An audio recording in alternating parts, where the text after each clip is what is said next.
Haleluya. Enggak ada uinya, enggak ada. Saudaraku yang kasih oleh Tuhan, mari kita akan membuka, dikatakan baca kebenaran firman Tuhan yang tertulis dalam Matius 6 ayat 34. Matius 6 ayat 34. Sebab itu janganlah kamu khawatir akan hari besok, karena hari besok mempunyai kesusahannya sendiri. Kesusahan sehari cukuplah untuk sehari. Coba perhatikan dengan seksama, janganlah kamu khawatir. Berarti di sini ada larangan yang disampaikan oleh Tuhan Yesus pada waktu itu. Janganlah kamu khawatir. Berarti kalau khawatir ini bagi saya adalah suatu masalah, atau bukan? Masalahnya? Masalah. Orang yang khawatir, saudara dikasihi Tuhan, dia tidak bisa mendapatkan ketenangan di dalam hidupnya. Orang yang khawatir juga, saudara dikasihi Tuhan, bisa dia berada di posisi, ya ini ya, orang yang khawatir dia berada di posisi yang tidak percaya kepada Allah sesungguhnya. Kenapa? Masih dia sanksi, masih dia meragukan kuasa Allah. Makanya saya akan berikan judul khotbah saya pada hari ini, berkat di balik masalah. Mungkin saudara berkata, Pak Pendeta, saya sedang khawatir, usaha saya begini. Bagaimana Pak Pendeta, ini sudah bulan April, nanti bulan Juli anak saya masuk sekolah, bagaimana saya untuk mendaftarkannya, bagaimana uang kuliah anak saya Pak Pendeta, masuk perguruan swasta saja paling sedikit 20 juta. Saudaraku dikasihi Tuhan, saya percaya juga di balik masalah itu kita akan bisa mendapatkan berkat Allah yang luar biasa. Di dunia ini satu orang pun, saudaraku, makanya saya berikan pendahuluan dalam khotbah saya. Coba, selama manusia hidup dalam dunia ini, manusia tidak pernah lepas dari yang namanya masalah. Masalah merupakan salah satu bagian yang tidak dapat dipisahkan dari kehidupan manusia. Suka ataupun tidak, setiap manusia harus menghadapi masalah tersebut. Suka atau tidak suka, pasti ada masalah di dalam kehidupan kita. Masalahnya adalah kekhawatiran, masalah kita adalah masa depan, masalah kita adalah masalah keuangan, masalah kita adalah masalah kesehatan, masalah kita bagaimana kehidupan anak-anak kita ke depan. Itu juga masalah, saudara dikasihi Tuhan. Tetapi saya mau katakan hari ini, sebagai hamba Tuhan, saya mau katakan kepada saudara, bahwa di balik masalah itu ada berkat Allah yang sudah tersedia bagi kita. Amin. Amin. Ada berkat Allah. Nah, saudara dikasihi Tuhan, saya akan terus. Nah, bagaimana caranya supaya kita mendapat berkat di atas masalah? Ada berkat di atas masalah. Yang pertama, seseorang tidak perlu khawatir untuk hari esok. Amin. Jadi seseorang nggak perlu khawatir untuk hari esok. Ngapain kita khawatir untuk hari esok? Kenapa? Karena hari esok ada kesusahannya sendiri. Hari esok ada masalahnya sendiri. Hari esok, saudara dikasihi Tuhan, ada berkat tersendiri juga sudah tersedia di dalamnya. Makanya kita tidak perlu khawatir untuk hari esok. Ya, makanya saya tulis di situ, seseorang tidak perlu untuk khawatir hari esok. Saya mau tanya, ketika kita khawatir hari esok, apakah bisa selesai masalah kita? Selesai? Enggak. Ketika kita khawatir untuk hari esok, apakah bisa kita mendapatkan sesuatu di dalamnya? Tidak. Ketika kita khawatir untuk hari esok, apakah langsung datang di depan kita segala sesuatu? Tidak. Tetapi ketika kita berkata bahwa berkat di atas masalah itu, saudara dikasihi Tuhan, kita tidak perlu khawatir lagi. Yang kedua yang perlu saya sampaikan kepada kita, nah, bagaimana caranya supaya kita mendapat berkat di atas masalah? seseorang harus menaruh harapan kepada Tuhan. Harus kita menaruh, artinya segala sesuatu kita persilakan, kita serahkan kepada Tuhan. Tuhan, ini loh, saya serahkan seluruh segalanya. Saya serahkan lo keuangan saya serahkan lo kesehatan saya serahkan lo anak-anak saya serahkan bisnis saya serahkan suami saya serahkan istri saya ke dalam tangan Tuhan. Biarlah Tuhan yang bekerja, biarlah Tuhan yang memulihkan, biarlah Tuhan yang melakukan segala perkara. Di balik itu, di sini ada berkat Allah yang luar biasa, saudara dikasih oleh Tuhan. Kadang-kadang kita tidak berharap sepenuhnya kepada Tuhan. Kalau kita berharap sepenuhnya kepada Tuhan, apa yang akan terjadi? Di situ berkat-berkat Allah akan nyata dalam kehidupan kita. Itulah berkat di atas masalah. Banyak sekali saya melihat di dalam Alkitab, orang yang berharap sepenuhnya kepada Tuhan, apa yang akan terjadi, saudara dikasih Tuhan? Apakah mereka dipermalukan? Enggak. Banyak banget saya lihat sih. Saya melihat, saya senang orang yang berharap sepenuhnya kepada Tuhan. Hanya fokus kepada Tuhan adalah Daniel. Di ambang kematian dia, saudaraku dikasih Tuhan. Sudah diancam. Kalau dia tidak berhenti berdoa kepada Allahnya. Tapi justru Daniel terus berdoa. 3 kali dalam sehari, saudara dikasih oleh Tuhan. Dia berdoa, ancaman datang. Dia terus berdoa, datang lagi ancaman. Dia terus berdoa, ancaman datang. Tiba pada detik-detik terakhir, dia mau dimasukkan ke dalam gua singa. Apakah Daniel mati atau tidak? Tidak. Kenapa? Karena dia menaruh harapannya kepada Tuhan. Ya, saya tidak tahu apa yang menjadi masalah saudara hari ini. Saya tidak tahu apa yang menjadi pergumulan saudara pada hari ini. Tetapi kalau saudara menaruh harapannya kepada Tuhan, saya sangat percaya mujizat Allah akan terjadi dalam hal ini. Amin, saudara dikasih oleh Tuhan. Amin. Mujizat Allah akan terjadi. Tetapi ketika kita bimbang, ketika kita khawatir, saya mau katakan kita tidak akan mendapatkan mujizat di dalamnya. Kenapa saudara dikasih Tuhan? Karena kita tidak pernah menaruh harapan kita kepada Tuhan.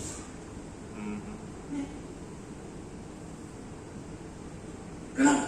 Karena kita tidak pernah menaruh harapan kita kepada Tuhan.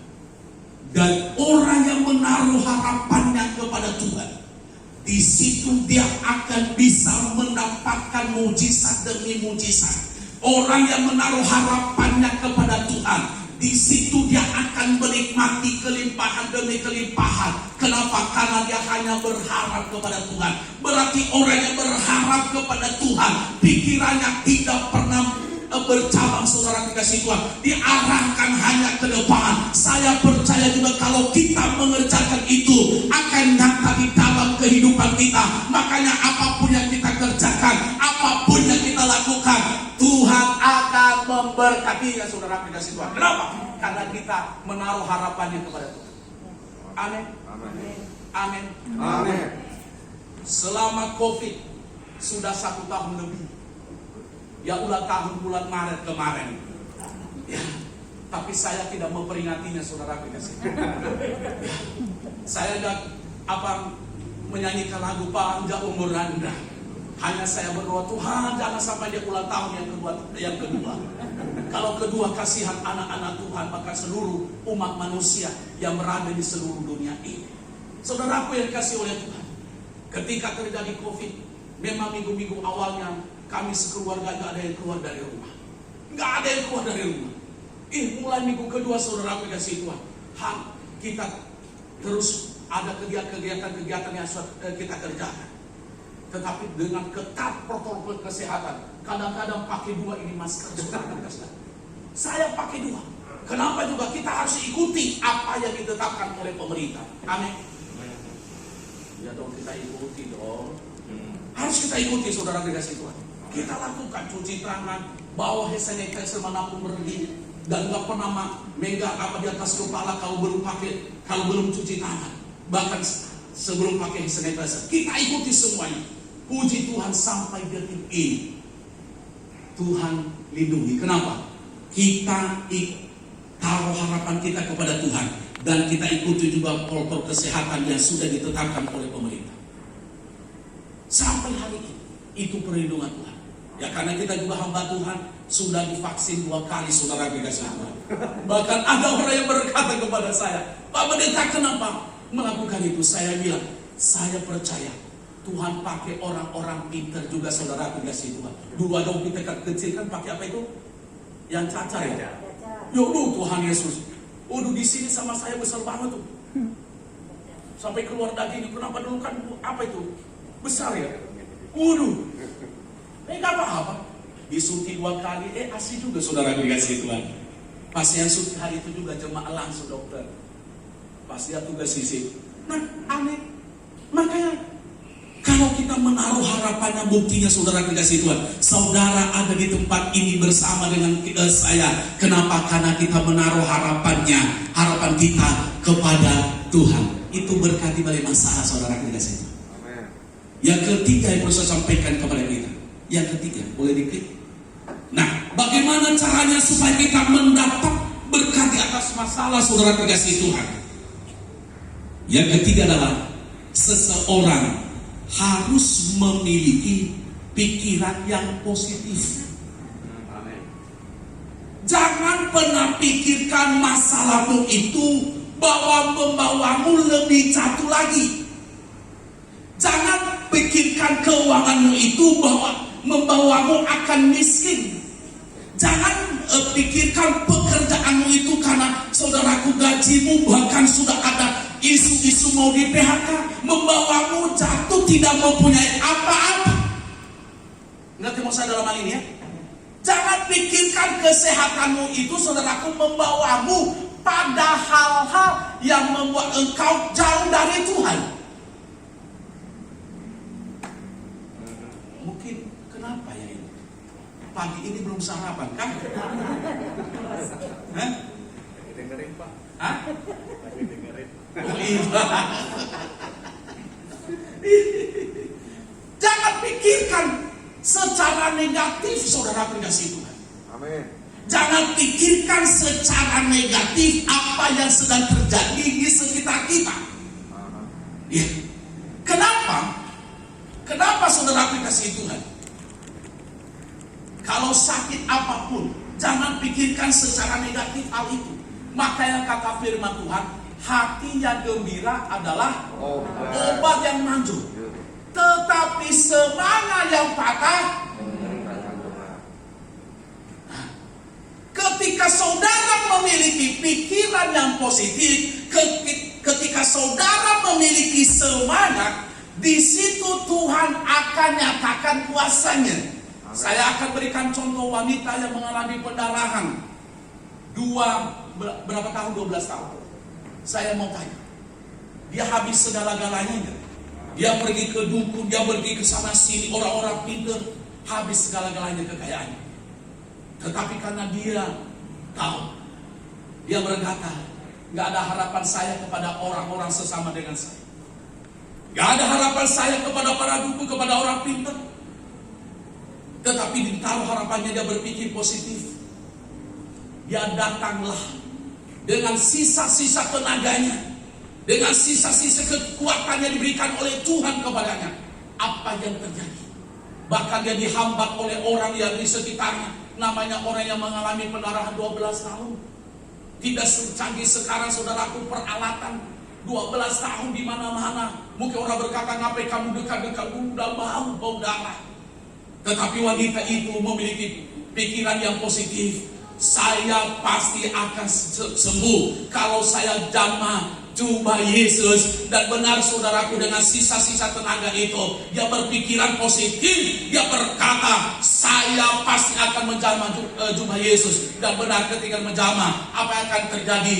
Wanita itu sembuh. Dan kata Yesus, ada kekuatan saya yang berkurang. karena kenapa? Karena dia memiliki pikiran positif. Anak-anak muda, pikiran positif bahwa masa depan adalah gegamakan Allah. Amin. Anak-anak muda, pikiran positif bahwa Tuhan akan memberikan jodoh yang terbaik kepadamu. Jangan jadi apa buci sekarang, apa buci? Budak cinta. Aku nggak punya pacar, oh Tuhan Yesus, udah leper-leper ke ikan mujair begitu yang baru ketangkep. Jangan. Milikilah pikiran positif bahwa Tuhan akan memberikan yang terbaik bagi saya. Begitu juga dalam rumah tangga. Milikilah pikiran positif bahwa Tuhan pasti akan memberkati rumah tangga kami. Pasti rumah tangga kami hidup dalam ketenangan. Pasti rumah tangga kami hidup dalam berkat-berkat Allah yang melimpah. Dalam usaha apapun pasti Tuhan akan memberkati. Nah, itu sebenarnya yang Tuhan rindukan di dalam kehidupan kita. Kita harus memiliki pikiran positif seperti Allah sendiri. Kenapa? Karena Allah sendiri memiliki pikiran positif bagi kita. Tujuannya adalah supaya kita menikmati berkat-berkat di dalamnya. Amin. Allah tidak pernah merencanakan yang jahat bagi kita. Ingat ya? Amin. Selalu dia berpikiran positif. Kalau kita memiliki pikiran positif bahwa kita juga sudah sependapat dengan Allah yang memiliki segala berkat itu. Amin, saudara dikasih Tuhan.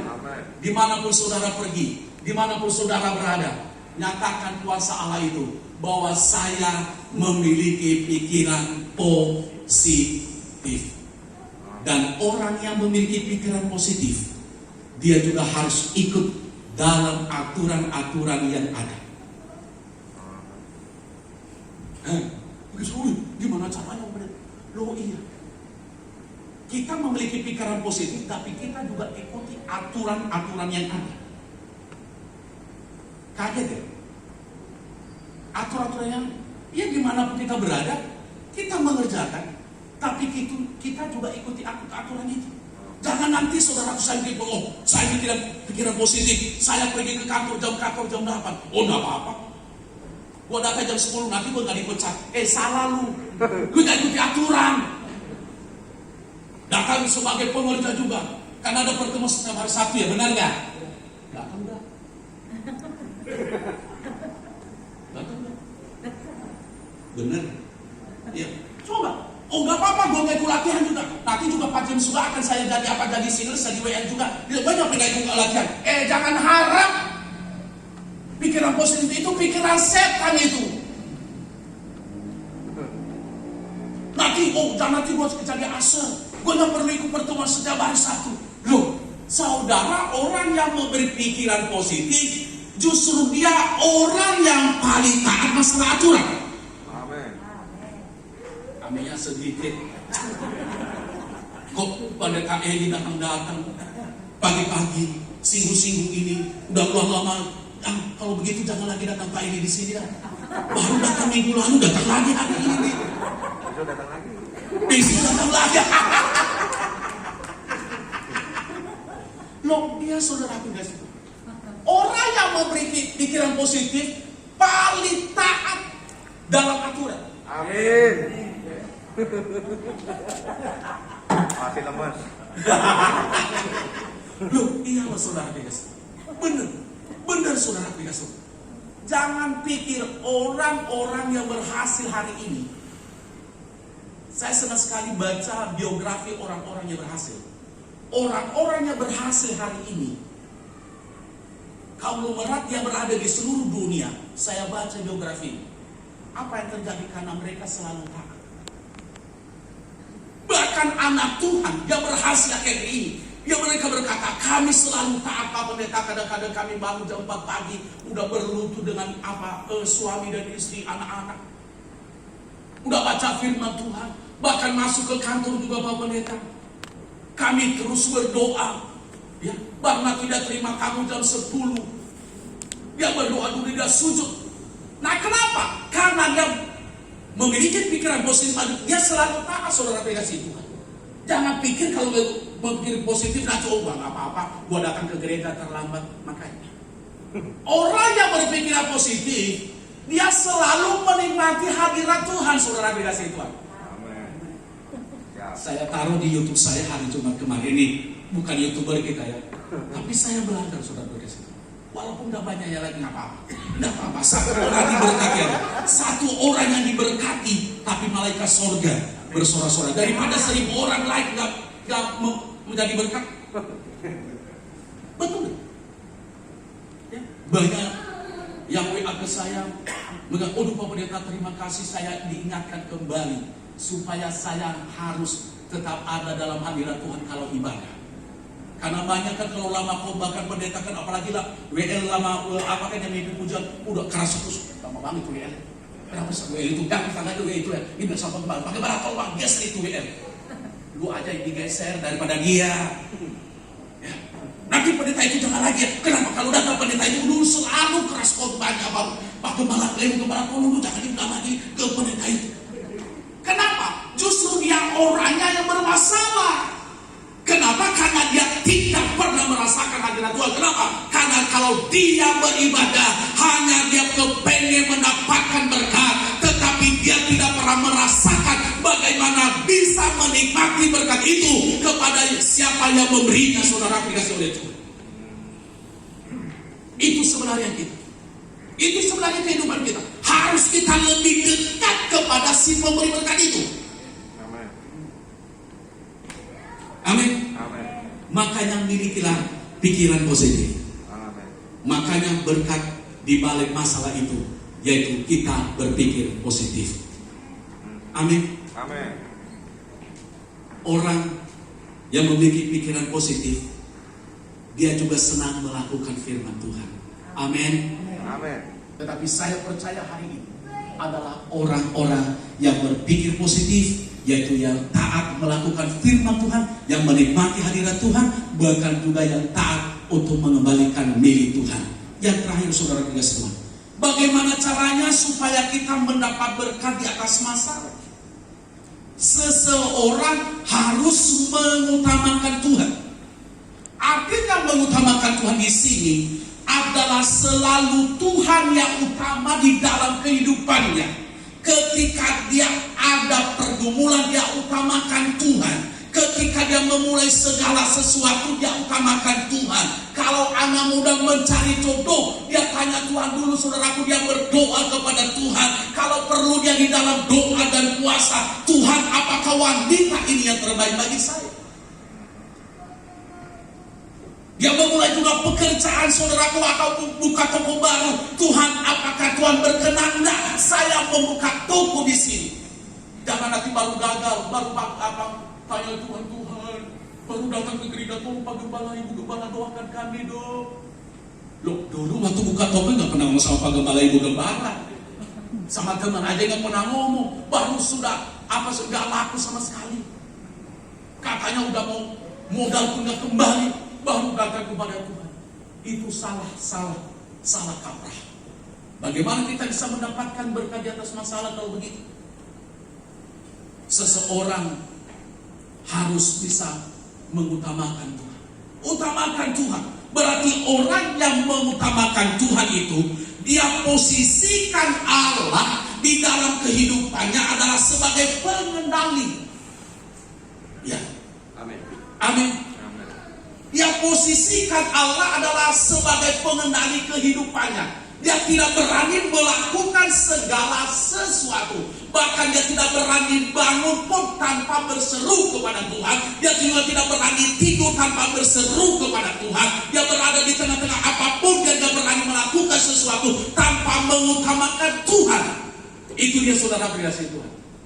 Apakah kita siap mengutamakan Tuhan dalam hidup kita? Amin. Amin. Amin. Amin. Ya. Kenapa banyak orang dulu dia seorang penjahat bisa berubah? Karena dia mengutamakan Tuhan sepanjang kehidupannya. Ya. Kenapa banyak orang yang diberkati oleh Tuhan?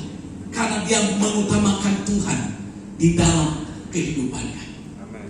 Amin. Amin. Amin. Amin.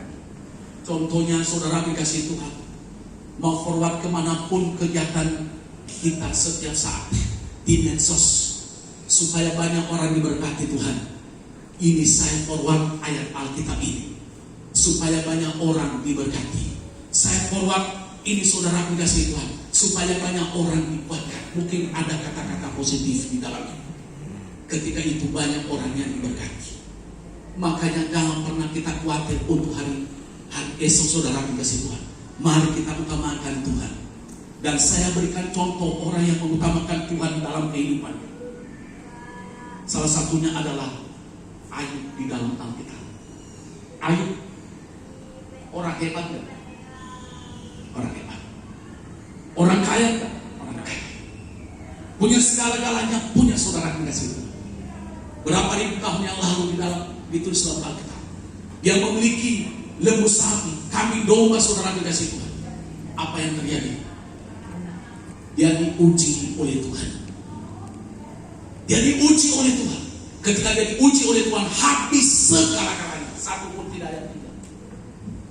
Anak mati, mantu mati, pembantu mati, lembu sapi mati, apa yang ada sama dia, habis segala-galanya. Tetapi karena dia mengutamakan Tuhan, dia tidur di atas kebun, kata firman Tuhan.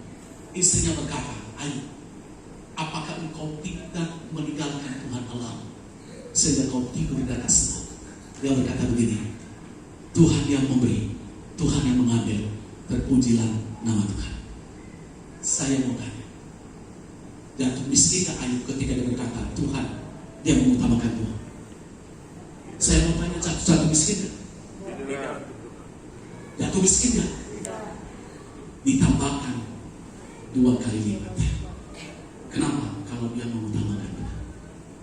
Ketika kita mengutamakan Tuhan dalam masalah kita, di situ Tuhan akan bekerja saudara kasih Tuhan. Jangan pernah takut pada masalah itu, karena di balik masalah itu ada berkat Allah yang sudah tersedia bagi kita, ada berkat Allah yang dicurahkan bagi kita, ada berkat Allah yang diberikan dalam usaha kita ketika ada masalah. Justru kalau tidak ada masalah, kita tidak pernah akan fokus kepada Tuhan. Tetapi kalau ada masalah saudaraku, di situ kita semakin hari semakin giat. Saya akan berikan contoh kepada Bapak Ibu. Tadi naik tangga atau udah naik lift di sini? Naik tangga. Saya mau tanya, apakah tadi capek nggak naik tangga? Tidak. Puji Tuhan, saya masih bisa lari di tangga. Udah umur 54 tahun. Masih bisa lari saya dari tangga. Baik di Tamres juga begitu ada ramnya itu saya lari. Anugerah Tuhan. Tahu nggak saudaraku, kalau orang yang tidak sehat, dia naik tangga itu ngos-ngosan. Ngos-ngosan. Tapi ketika dia sudah berada di tangga yang terakhir sampai ke apa itu di belakang, rasanya enak. Padahal dulu masalah 1, 2, 1, 4. Tapi nyampe ke atas, enak juga udah nyampe di atas. Begitu juga jangan pernah takut masalah itu. Katakan kepada masalah itu, saya tidak takut sama kamu. Datang lagi masalah, tetapi yang penting gua fokus sama Tuhan. Amin.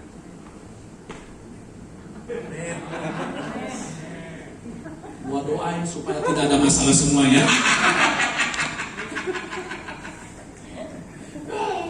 Nah itu dia saudara di situ. Dan di situ, kita akan mendapatkan kelegaan dari Tuhan. Kenapa kita fokus kepada Tuhan? Saya akan tutup khotbah saya. Silakan. Klik. Di balik setiap masalah dan persoalan, saya sudah pemain musik boleh maju ke depan. Akan ada berkat yang menanti kita untuk semakin hari semakin naik dan bukan turun. Amin. Sukses saudara. Tuhan Yesus memberkati. Berikan tepuk tangan bagi Tuhan Yesus Kristus.